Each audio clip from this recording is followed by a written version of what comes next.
What's up? What's up? It's time for Done Way Past Funny with your host, G.D. Fenderson. Join us as we take a look back at the early works of seasoned comedians before they were seasoned with this week's guest, Aaron Bullitt.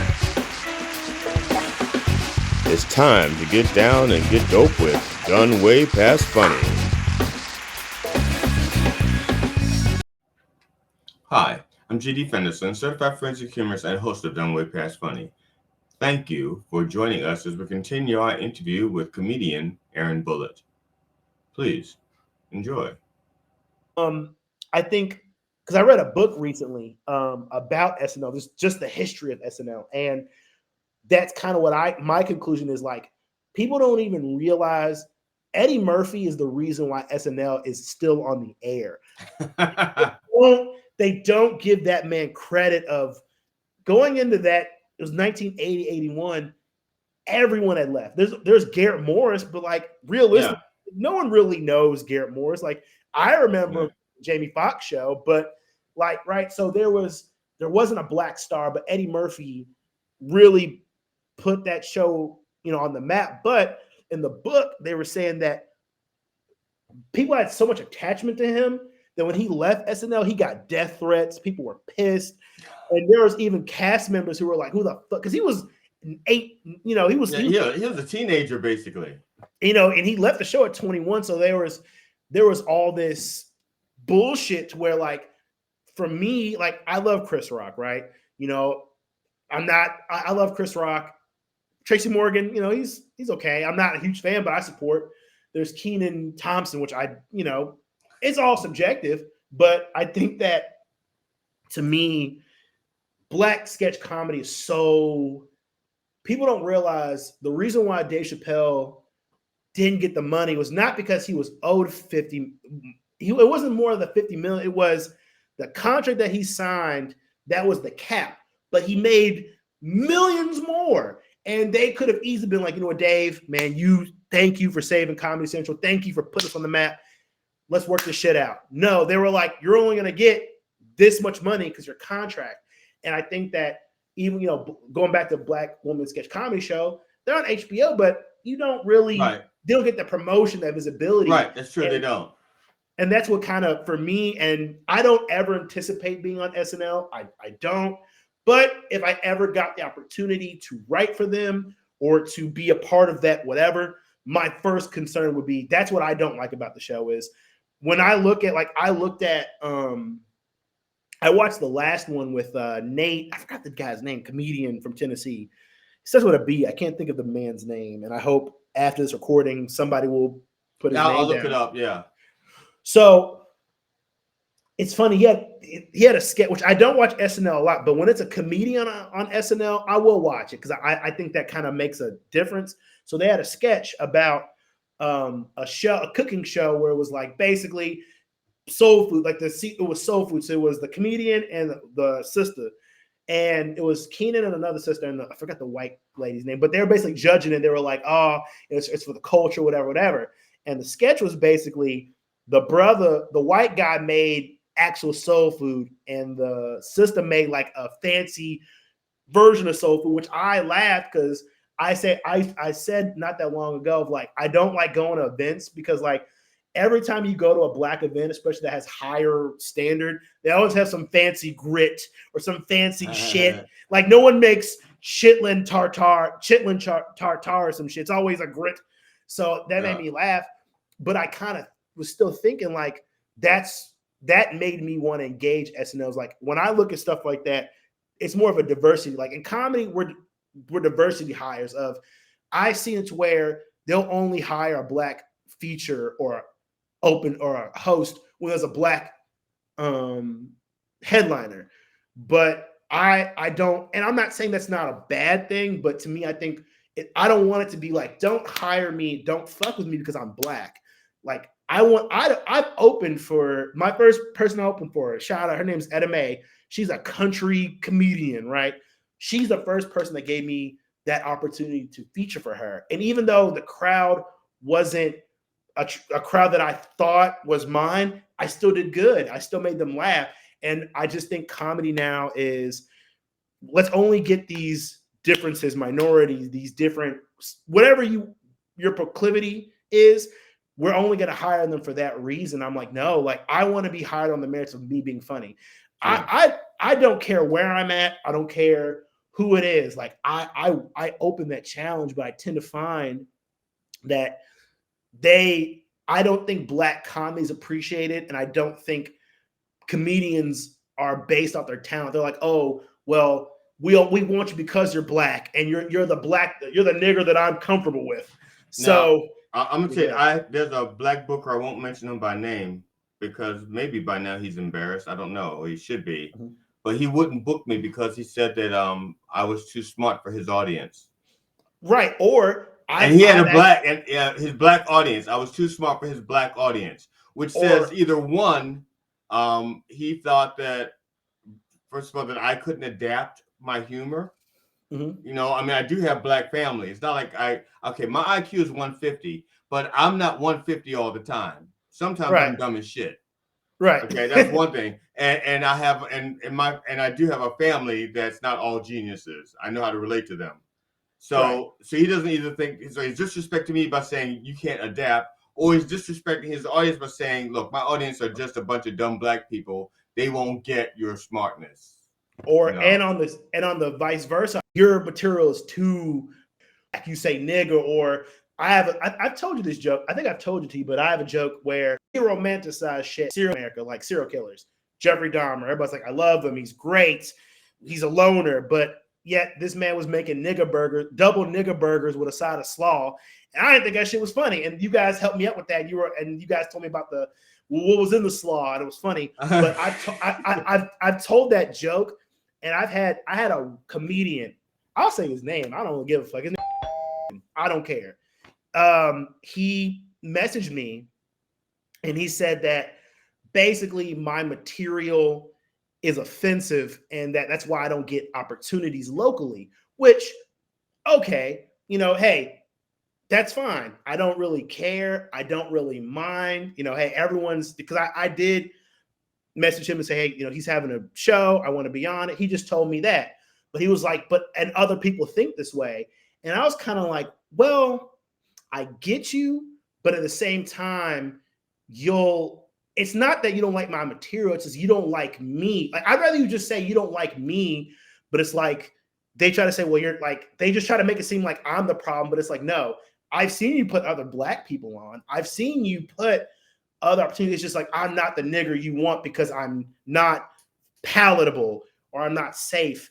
And I think that's the problem, is that when it comes to our comedy, people tend to, we're pigeonholed more. Like, I can't tell you how many Mike's shows I've been on where white people are talking about fucking their dogs, fucking their mamas, or I had a finger in my ass last night and I loved it. Or the craziest thing I've ever heard is dude in Indy. He said that basically he's a Notre Dame fan and that he's confused because he likes Notre Dame, but he got fucked by a priest. And I'm like, everyone laughed. And I'm like, that's not funny to me. But if I go up there and say double nigger burger, they're like, how dare you say nigger? You can't say that. You can't say nigger. It's so terrible. Or I actually had an incident with a comedian. His name's where I was just joking with the dude. I was like, dude, look, man.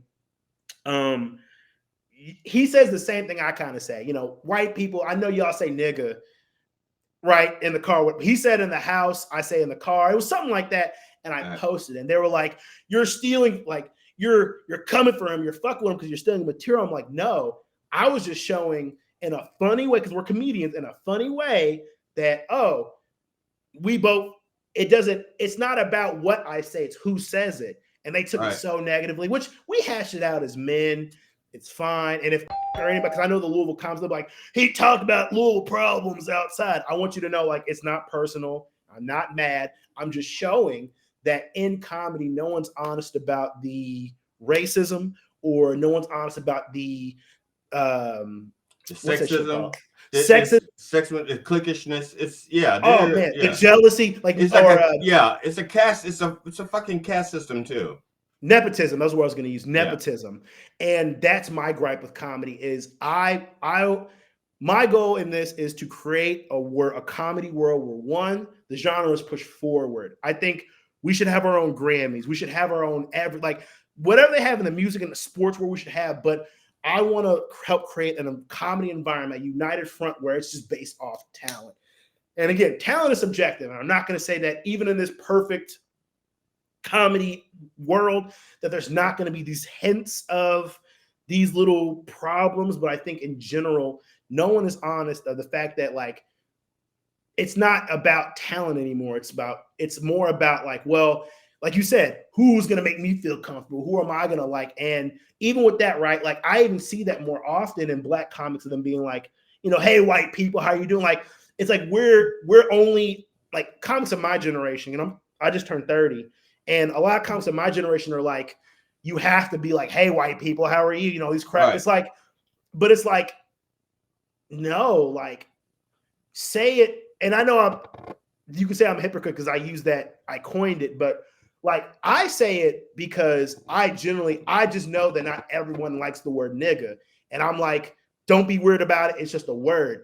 But there are some people that are like, or the crazy thing I've actually heard is, and I know you know we're limited on time because we're wrapping up, but yeah, I've had conversations with comics locally, Black comics, and they say, well, they prefer to do white audiences because, like you said, and it's not about intelligence. From here, it's more like it's harder to do Black comedy because with white comedy, they feel like it's easier because you're a Black, so they naturally assume you're funny. So there are Black comedians that purposely don't perform in front of Black audiences because they're like, well, it's harder, it's easier whether it's white and whatever. But my opinion about it is like, dude, funny is funny. Yeah. And it's not about the crowd. Yes, you're going to naturally, I think if you're the kind of comedian that only wants to tailor to a certain crowd, you're not going to make it. And it's like, right. Dude, like I performed in front of Black audiences. I performed in front of white, Mexican, military students. And I think each crowd, you learn different things and you gain different perspectives. And it's just like this, right? Like me and you were talking because I took a chance. You guys gave me the opportunity to be on your show. And even though we all have different backgrounds, we all found some way to combine and unite. Me and you met. You know, I actually plan on being back on the show in January, so I'm excited for that. But it just fucks with me that, especially from the Black perspective, we care so much about what these other white, because like in the white world in comedy, it's they help, they pull each other up. They support each other's weird, whatever you are, they fuck with you. But in the Black world, we care so much about what white people think, or we care so much about like, well, Black people don't say these. Like you said, you're too smart. It's like, no, like that's the problem is we don't have to be one way. We don't have to. Yeah. It's just like that. We had that talk a while ago about on the Mad Dog show. It's not, I think it's not about race. It's about talent. And yeah. I think we should focus on as a country of whoever is the best. And whatever that looks like, let's roll with it. Yes, shine a light on those discriminations and biases, but also create that opportunity and talent and comedy of if you're funny, you're funny. Yeah. Or if you work hard, you work hard. And I think that's my goal, my new goal going into this another 5 years is I don't care. I don't care if I don't care. I know someone could watch this and be like, I'm never going to hire Aaron to be on a show or anything. Well, guess what? Okay. I wasn't going to be on it most likely anyways. But I just think that like, as far as Black comedy, particular Black comedy and sketch comedy, we are not valued and we are not taken seriously because we don't value ourselves. We don't go, okay, hey, Black lady sketch comedy should be, if HBO Max isn't going to support it, we need to support it. We need to put on social media. BT needs to pick it up, whatever we need to do. Like, and I just think that I don't feel like just because someone's white or Black, that makes things easier or hard. I just know that my material, my craft is going to naturally traject me wherever I go. So, you know, if I do a show, when I get to my point where I sell out soccer stadiums, I don't care who comes, what color, race, sex, creed, wherever you come from. You're here to have a good time. You support me. and I want to support you. And I just think until we get to that point in comedy, but as Black people, until we understand that like our comedy, SNL's been on for 40 years, but Chappelle's Show made a bigger impact. The Living Color made a big impact. Key and Peele, like I can't tell you how many people just go Ron, right? I don't hear fuck or I'm Rick James, bitch. You know what I mean? Like those things are iconic, and as you don't have those iconic things, all that I'm trying to find a way to say this. I'm just gonna say it. Those things are timeless because we made it happen. Right. SNL's been on for 40 years, but in the day, like there's been a million fucking episodes, but we've done things shorter but made a bigger impact versus they've done things longer and they've just been able to succeed. And I think in comedy, I just want to see that more. And every city's different, but in where I'm at specifically in the Midwest, Southern region, Black comedy is not appreciated. Our Black people are so worried about, well, I gotta be this type of nigger or I gotta do this. I'm like, nah, dude, like, fuck that. Like, if you don't like it, fine. But if you like it, I love it. That's just something that I'm very passionate about. And I just appreciate you for allowing me to come on your show and express that, because like, I think what you're doing, is something that needs to be done, is have these honest, real conversations, but have it in a way to where we're not hurting anyone. We're just talking. Like, end of the day, man, like, again, I just preface this in everything I do. I'm not on these things to hurt people. I'm not here to judge people. But what I'm here to do is be honest about my experience. My experience as a comedian is different from yours and vice versa. Whoever's watching, don't even let what I'm saying in this podcast or this show deter me from doing anything. But I'm not going to lie and say these things didn't happen to me or these things don't happen, because when you do that, then it diminishes the craft. And comedy's at a point where it's just like individuality is shunned. And I'm like, no, I want comedy to be, like there's a young comedian, his name is Ara. It's Arya, young dude, 21 years old. He's from Louisville, Kentucky. He's a student at U of L. He does this thing where he stands like back. So like if this is the stage, he stands backwards and he just does stand up. And he was like, Aaron, do you think that's funny? Blah, blah, blah. And I'm like, dude, what do you think? He's like, I like it. Then do it. I would like to see that. Yeah, I don't like it either. Yeah, I don't like it either. But again, there's certain things that the brain needs to see. In order for the brain to understand whether or not you're a threat, it needs to see your face. Right. Now, remember earlier as I was talking about, we're one of the few species that laughs. Yeah. Do you know why? Why? In the wild, when you show your teeth, you're usually ready to eat something. Like dogs. I mean, when dogs are little, before they started hanging around with people, when you laughed at a dog, we laughed like this and we smile, especially smiling. It's like, hey, it's like, no, It's like, no, it's not a threat. It's like, I'm smiling. It's like, no, no, I'm smiling. It's a smile. Like, no. And that's the same thing in the wild. The animals with teeth, they show their teeth not, as a threat. It's like to ward you off. And so when we laugh, what do? We show our teeth. Right. And back to real quick to finish up that point is with him, I was just telling him that it's not about what I think. Like, I think it's unique, but I just try to tell him, and like every comedian I've ever worked with, and I would tell you the same thing as we continue to work together and build our comedic kinship is, dude, it's just because I don't like something doesn't mean it's not funny. Right. Or even if you tell me, like, for example, you guys, Mind Dog gave me that idea about the what was in the slaw, right? Yeah, Miracle Whip or Dukes, or right now for me, I could tell that, and you guys gave me that advice, and what I do with is what I do with it. Right. And I guess my final message is just anybody that's watching this that loves comedy, wants to be in it. If you're having a career in comedy, sometimes just know that just because you're doing something different, people don't understand. That doesn't mean it's not good. It just means sometimes you might just be introducing something to somebody that someone has never seen or heard before. So I told him, don't worry about what I think. Don't worry about your friends. Like, it's good to have those opinions because, you learn, but just know that, like, sometimes it's okay to do something because you like it, and who cares? And once you do that, in comedy, wherever your path takes you, it'll take you because the love will carry you, not because of opinion, not because of all the superficial shit. So that's like my final message is just make yourself laugh and you be happy. And then once you do that, it'll just naturally work itself out. Like the was an error, that guy with the who once was turning back to the stage. Again, if like you said, if in my mind as a performer, when I see that, he better be fucking funny, because when you start to break the norms, and because like I said, people need to see that you're not a threat. They need to see your face. They need to see your hands. You know what I'm saying? No, they need to know that, okay, even a person who comes out as a paraplegic in a wheelchair, gotta be funny. Right? He's got to be funny. And the wheelchair, okay, fine. Okay, wheelchair, okay, yeah. You're in a wheelchair. We feel bad. Are you fucking funny? Because I paid money to see comedy. If I want to feel like donating money to a charity, I stay home and watch the Hallmark Channel or something.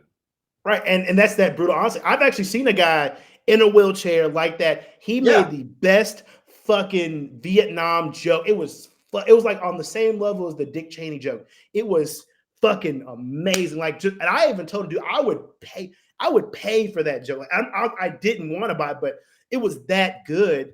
And so, and I get where you're coming from. That's the problem in comedy, is like, I think people are so afraid. I mean, it's cliche. People say we live in a world where, cancel culture. It's like, no, honesty. We live in a world now where the people who don't like bullying or were bullied are bullies now. Or the people that say you can't say something. It's not that you can't say. It's like, no, I want to say, I wasn't able to say what I want to say. So I'm going to make sure that you hear what I have to say. I just don't like bullies. And I think we live in a world comedically that's kind of like, even with SNL, right? Like, that's why I think like comedy is all about like confrontation and being edgy. It's about being just like in your face. This is what the fuck it is. And I think we live in a world now where people don't want that. They don't want that. They want it to be, like I said, comfortable and relaxing. No, like comedy is supposed to push you to think a certain way. And I'm just like, I'm never going to stop that in my career. Like, I'm always going to push limits. I'm always like, as far as like, I'm not going to just walk on stage and be like, fuck you, faggot motherfucker. No, like, that's not me, but I will, this is a joke. Actually, a friend of mine, his name's Chris, came up with it. And I thought it was funny. He said, in a gay relationship, is it when two men fist fight, is it domestic dispute? Or are they just working shit out? And I think that's funny as fuck, because he's not necessarily saying their relationship is wrong. What he's saying is, what is the idea of a relationship, and what are these norms we put around it? And I think that's what's missing in comedy, is like the deeper meaning of things, the real subconscious shit that people are afraid of. There are people right now who are doing drugs and living a life they don't want to live because they're afraid of the just simple thought of thinking differently or thinking an original thought. And I feel like until we go back to that comic root of, we all think fucked up shit and we all think of real shit, and until we get to that, back to that core, then comedy is just stagnant. And again, I'm who am I? I'm a 30-year-old comedian, 5 years into this shit. I could be talking horse shit, but to me, it sounds right. And I just want to find people that can agree or that want to hear what I have to say. And whoever that is, come on in. I got a nice seat for you. Here's something to eat. Here's something to drink. Let's have a party and let's kick it. And one more thing too, that's something else real quickly that I wanted to say, is that's one thing I kind of want to do in my comedy that I want to push is, like you said, and I appreciate that you said that, having a good time. I think people go into comedy expecting combativeness, or they expect someone to be mean, or like, no, like comedy to me is about having just fun. Like, you go, like, I love going to a comedy show and seeing a comedian, and I just have fun. Like, I'm laughing, April's laughing, we're having drinks, we're like just that, like Rick James, that party. Like, I want my comedy, if you were to put my comedy in summation, I want to feel like you're at a party. Like, do you remember that song, Got to Give It Up by Marvin Gaye? Yeah. That's what I want. I want it to be a party. Like, we just kicking it, we laughing, and that's why you inspired me by saying that. Cause like, that's what you just said is literally what I've been working 5 years to say, to get to a point of, and thank you for that, of let's just have a good time, dude. For 30 minutes to an hour, let's do it. Let's leave that 9 to 5, like Michael Jackson, leave that 9 to 5 on the shelf and just enjoy yourself. But now, please, go ahead. I'm going to have to wrap this up because I got to make go ahead. dinner for my wife. Now, Yes. one thing real quick. You mentioned you had your own business, your own club, your own. We're a digital marketing company. It's Middleman Media. That's Right. our social media. Yeah. So that's at the bottom there of the screen. You have a website? No website. We're just social media at middle_man media. We're on all platforms: TikTok, YouTube, Instagram, Facebook. We don't have Snapchat. I'm not a huge Snapchat person, but we're on most social media platforms. And right now we're just I'm just kind of self-promoting with it, kind of promoting myself. But in the future, if the opportunity presents itself to put on some more shows or do some stuff like this, we're always open. But might be selfish, but I'm in the Aaron Bullitt business, and whoever rocks with me, which is what you are on Facebook. Yes.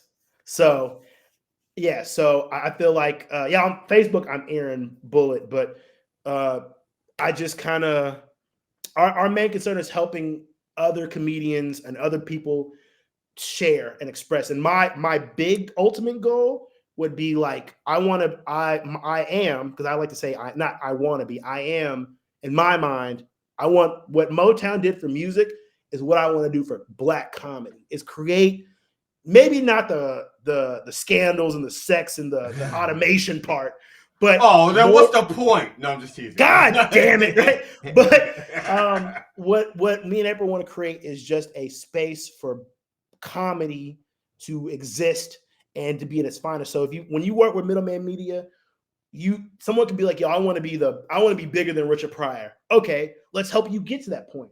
But if someone's like, hey, I just want to do this because it's fun and I enjoy it, our slogan is, we're in the business of you. So whatever you want to go in your comedy career, your brand, we're just here to support. We're not here to tell you what to do, control you. Nope. We're going to meet you where you're at. If you want to be pushed, cool. If you just need support, fine. Whatever your get down and your motive is, hey, don't threaten us with a good time. We're just here to help out. All right. So we're gonna end it there with you wanting to help out. And speaking of helping out, you helped me out a great deal. I appreciate you being on the show. Thank you. And I have like 15 minutes to get my wife's dinner on the stove. Ooh, hey, go on, put that apron on. That's it. I may not even have time to put an apron on. I may just have to just. Well, I'm gonna take the shirt off because I don't have a lot of these shirts. These are my shirts. These are my. Okay, but I like that shirt. Thanks. But I appreciate you. Yeah. Do you have like do you have like a store or like somewhere where if someone wants to buy send me that, like one I'd like to buy one. But I don't have. Listen, we'll talk later because I want to. Yeah. I've always wanted to set up because I have T-shirts and boxes of T-shirts. I had DVDs. Well, I have DVDs, but most but we'll talk there because I had ideas for product and stuff, but I never wanted to deal with the money side, the marketing side. I'm terrible at money. I'm awful with it. I'm good. I'm very creative. I'm very smart. I'm very funny. I am not a good businessman. Well, let's set that up to where me and April would love to have a meeting with you. And even if we can't help you, we want to help you find someone that can help you. So whatever you need from us, we want to help out. But thank you so much for having me on the show. Yeah. I would, anytime you have some free time on our spots, I would love to come back and do another episode. Sure. Believe me, we're going to have to, because we've talked. Okay, we've recorded 3 hours and 20 minutes. I'm gonna tell you now, and I've got some long shows, but this is but I cut them up into 30-minute segments. Okay. So it's not like it's got like 1:30. People have to pee. So that is true. Peeing is necessary. But yeah. Thank you again, JD, man. I GD, I appreciate you. Sure. You have a great night. Like I said, hit me up at later today or tomorrow, and let's get something going. All right, man. I'll talk to you later. All right. Peace. Peace.